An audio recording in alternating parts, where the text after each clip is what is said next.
चाषी कथा बुझिबाकू कृषि अधिकारी कार्यालय राज्य बीजेपी कृषक मोर्चा राज्य सभापति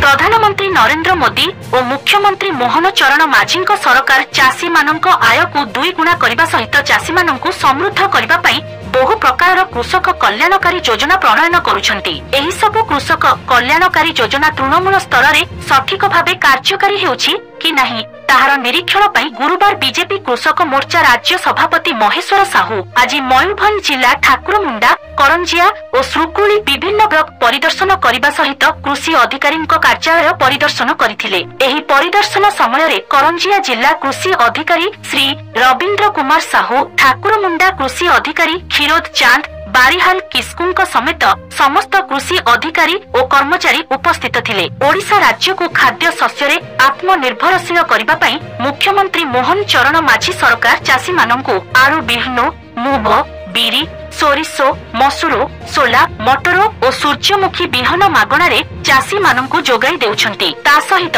सार और कीटनाशक मध्य मागणारे जोगाई देउछंती। एही सब जिनिस सठिक चाषी मानक पाखरे पहुंचुची कि नहीं तार तदारख राज्य सभापति श्री महेश्वर साहू करथिले। बिहन पई चाष करिथिबा कुळपोसी और नुआगा खेत को मध्य जाई आलू फसल परिदर्शन करि देखिले। करंजिया ब्लॉक रे चलित वर्ष 281 जन चाषी को 100 एकर जमी रे आलू चाष करी सफलता पाइछंती। एही परिदर्शन समय रे करंजिया विधायक श्री पद्मचरण हाइब्रुरु बीजेपी कृषक जिला सभापति श्री मदन महांत बहु वरिष्ठ नेतृवृंद समेत शताधिक कार्यकर्ता और चाषी उपस्थित थिले।